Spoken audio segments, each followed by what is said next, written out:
Hey everyone, today we're going to be learning something new, a new topic for this second unit.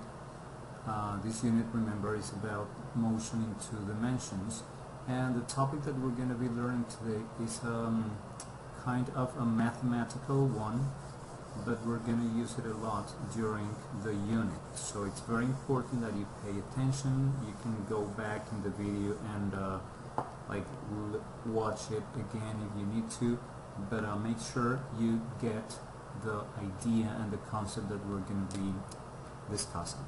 The title that I want you all to write in your notebook is vector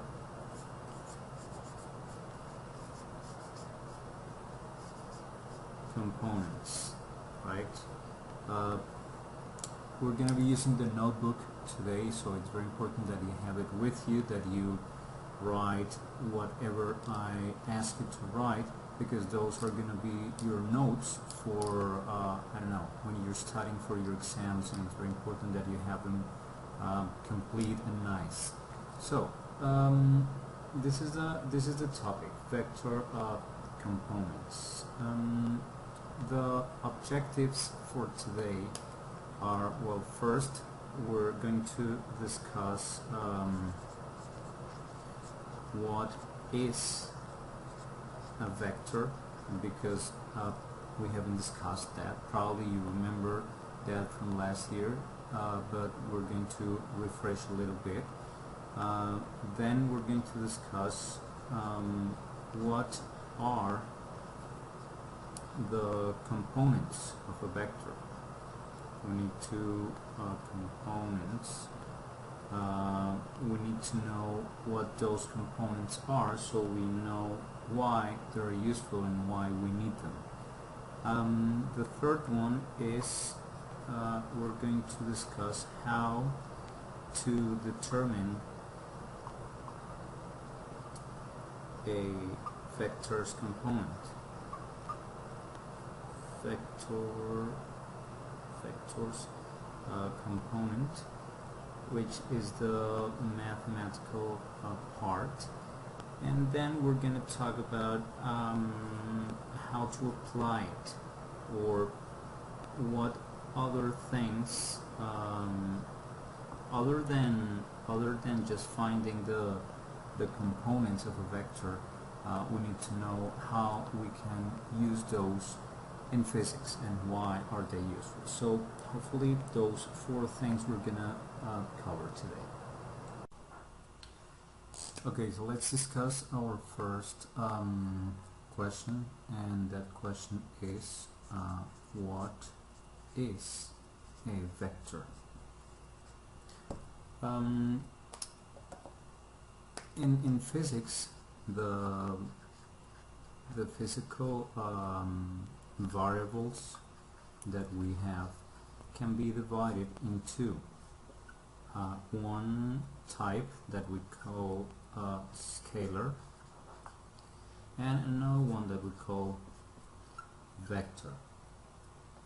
When talking about these two, it's very important to be able to tell the difference, and it's very simple. A scalar is something that can be described with just a number, a magnitude. So the scalar only has a magnitude. An example of this is time, for example. Time is a scalar because to define a time, you only need to give the number, the amount of seconds. So time is one example, because it's enough that you say 5 seconds or 20 minutes or something like that, and you know what you're talking about. You don't need to refer to anything other than the amount of that quantity. The mass is another example of a scalar. If you're going to describe the mass of an object, you just need to say the mass of that object is 12 kilograms or 50 grams or whatever. You don't need to say anything else. Another example would be the temperature. The temperature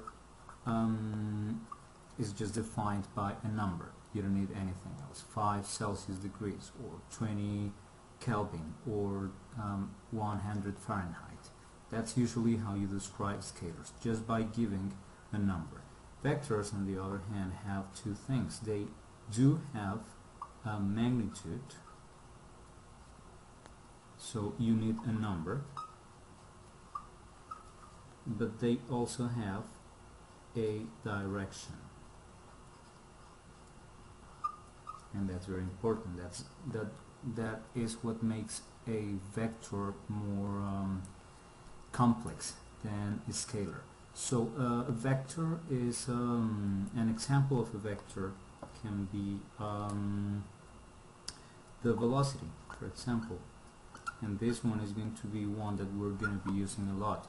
Why is the velocity a vector? Because it's not enough that you say that something is moving at 20 kilometers per hour. 20 would be the magnitude, but you also need to say in what direction is that object moving. So you say, okay, that object is moving at 20 kilometers per hour north or south, or 20 degrees from north. I mean, there are many ways of expressing this direction, but the important thing is that for a vector you need two things: magnitude and direction. Another example that we already know is the acceleration. Acceleration is also a vector because it has a direction and it has a magnitude. Probably that's one example that you all remember. The acceleration due to gravity has a magnitude of 9.80 meters per square second, and its direction is pointing downwards, right? You remember that we said that the magnitude is 9.80, but we always also said that it has a direction, and that direction is pointing downwards. So when talking about vectors, we have many other examples, like force, for example. Force is also a vector, and there are many other examples. I'm just going to mention those three because they're very clear. If you say that you're applying a force, it's not enough to say how much that force is, but what direction it has. So if it's something that you just describe with a number, it's a scalar, like time, mass, and temperature. If it's something that has a magnitude or a value and a direction, then it is a vector. And you need to describe these two so the quantity is well defined. This little diagram here where you have the physical variables and how they are divided, and the examples, or what a scalar is and what a vector is something that I need you to have in your notebook. Remember, this thing here is what defines scalar, just magnitude, and these two things here, those two things define a vector. So make sure you have that in your notes. Okay, moving on with what a vector is.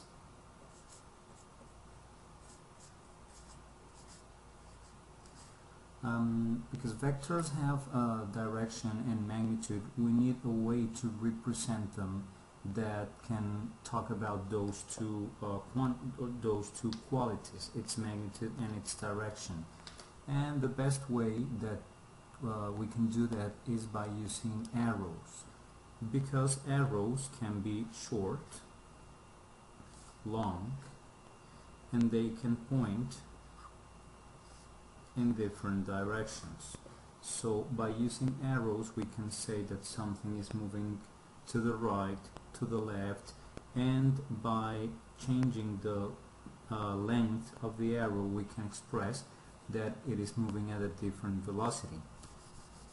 As an example, if you want to represent something that is moving at 5 meters per second, you could have an arrow pointing to the right like this. If you want to say that that object is moving to the right with that velocity.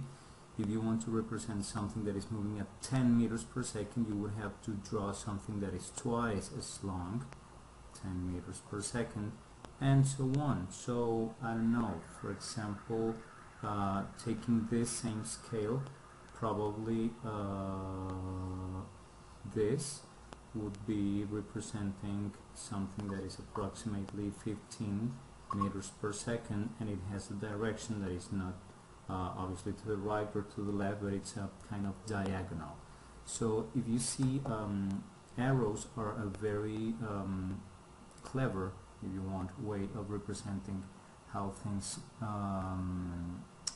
move. In this case, if we're talking about velocity, the same thing can be applied if this vector represents not a velocity but it represents a force, but if it represents an acceleration, you can use the arrow to represent its direction and the length of the arrow to represent the corresponding magnitude.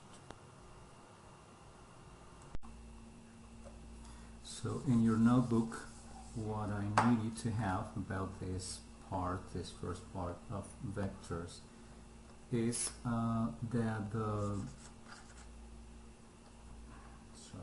the magnitude of a vector is represented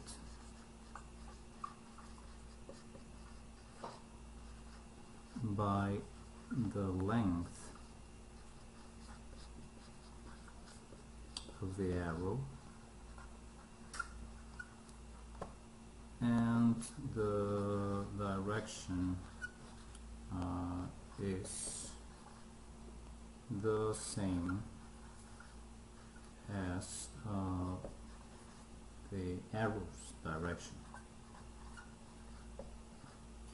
So in that way, by using an arrow, you're able to represent not only in the case of velocity, not only how fast it's moving with the length of the arrow, but you're also able to represent the direction of its motion. So I want you to write this in your notebook. Now,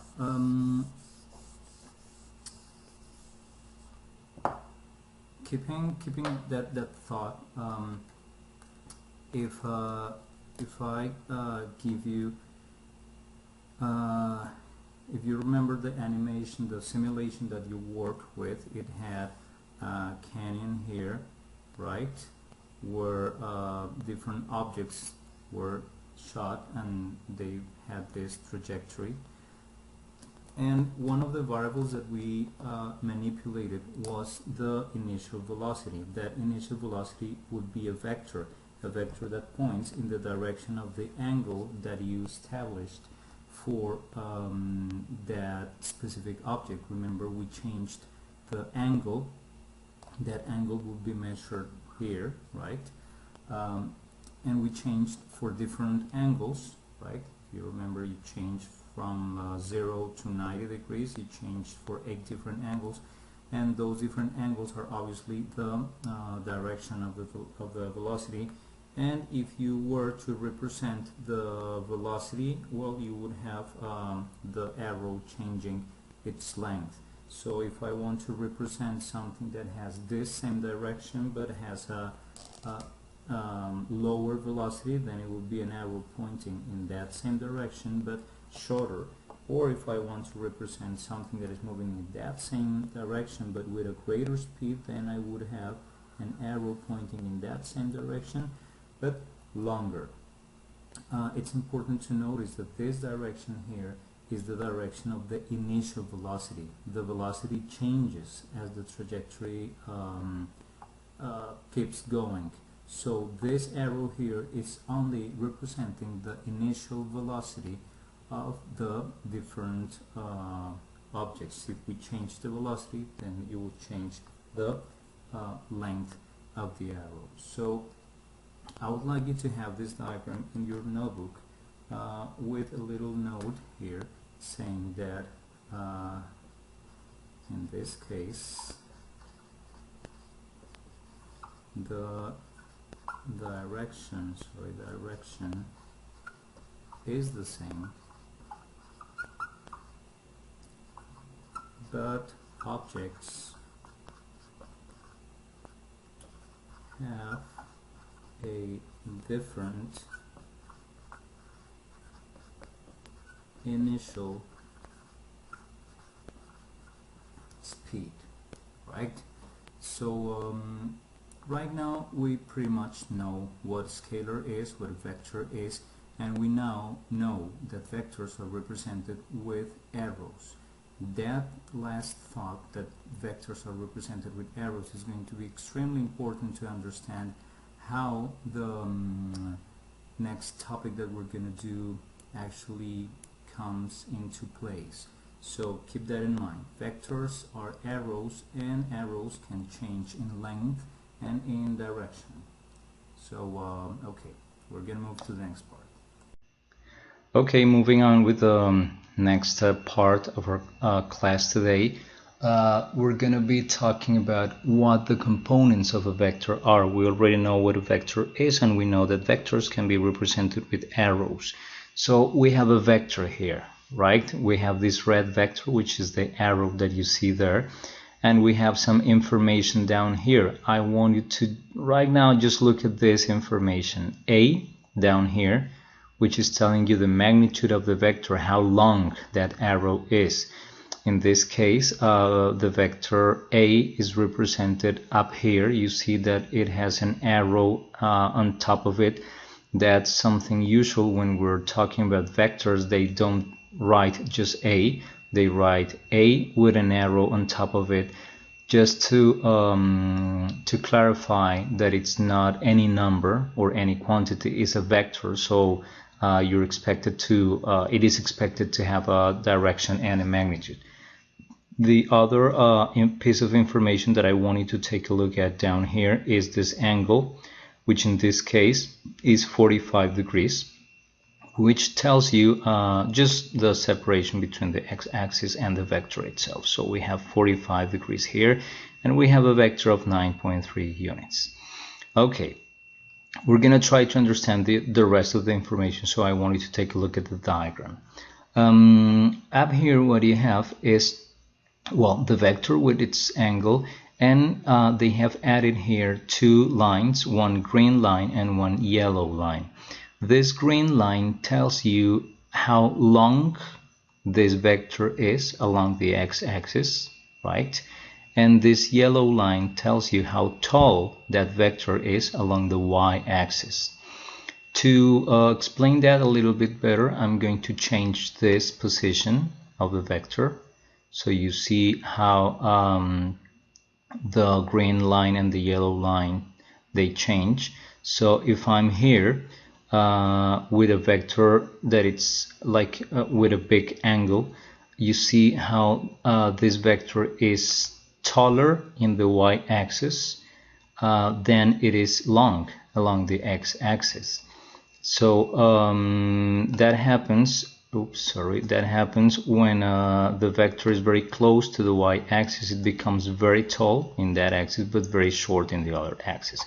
The other example that I could give you is this one. If I have this vector down here with a very small angle, this is a vector that will be very long along the x-axis, and you see the green line is longer, and it is very short on the y-axis. That's why you see that the yellow line is short.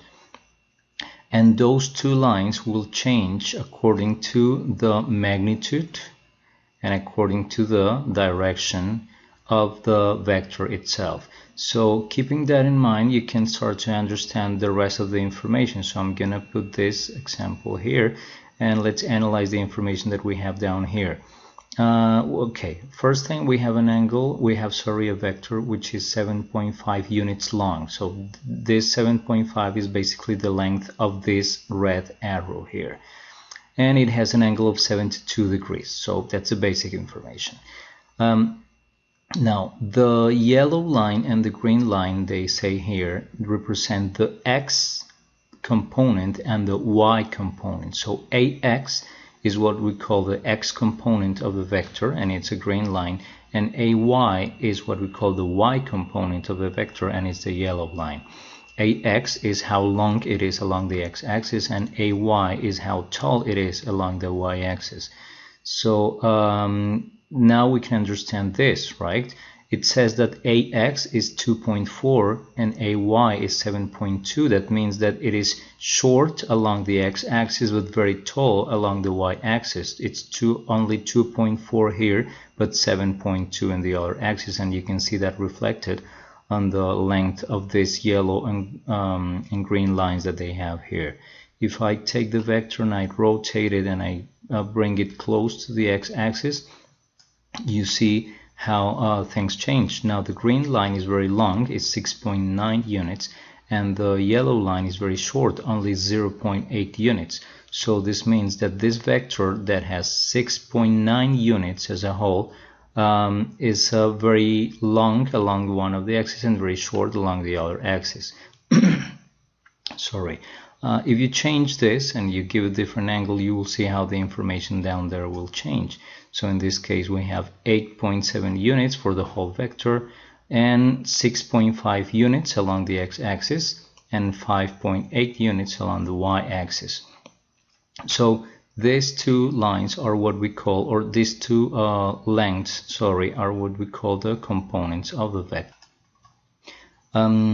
Now, if I start moving this thing to other positions, you're going to see some interesting things. So what if the vector is along the x-axis, right? What if the vector has nothing on the y-axis, but it's just along the x-axis? So if you're here, you see that the vector itself has 5.7 units, and the x component of the vector is also 5.7 units. That means that all the vector, the whole vector is along the x-axis and nothing is along the y-axis, because this vector is completely lying along the x-axis and it's not tall over the x-axis, so it has nothing there. If I start doing this, then you see how the numbers change, and when I get this to this point over here, you see how the numbers are kind of reversed. The angle now is 90 degrees. The angle before, when we were along the axis, that angle was 0. Now the angle is 90 degrees. And the vector, this specific vector, has 7 units. Those 7 units have nothing along the x-axis, because you see that there's no green line, because there's no nothing of that vector that belongs to the x-axis, because the whole vector belongs to the y-axis. So the whole y component of the vector is 7, which is the same as the vector itself. Now if I start changing this, and if I go to different angles on this side of the coordinate plane, I see that the y component is still positive here. You see the yellow line, but the green line becomes negative because I'm on this side of the axis. So you see that the x-axis becomes negative. If I go here, then the x-axis and the y-axis components, they're both negative because they're both along the negative part of the axis. And then if I go to this one, the x component, the horizontal component, is positive, and the vertical component is negative.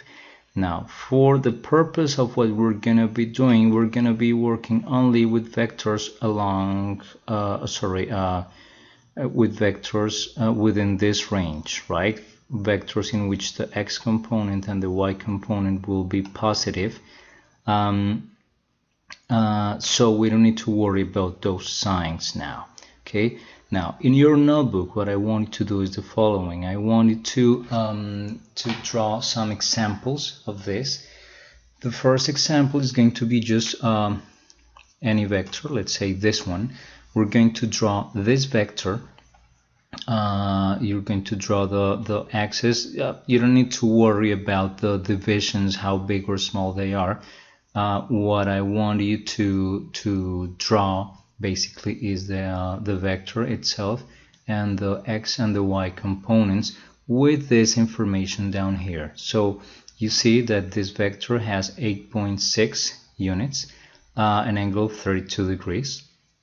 and 7.3 units are along the y-axis, the x-axis, and 4.6 units are along the y-axis. Now, if you add these two numbers, you don't get 8.6. That seems a little bit strange, but we will understand that later on. What you need to know right now is that these two numbers will be related to this one. It's not that like you add them simply, but there's something a little bit more complex that we need to do, but we will get there later on. So this is the first example that I wanted to draw, one in which you can see the vector with its magnitude, the x component, and the y component.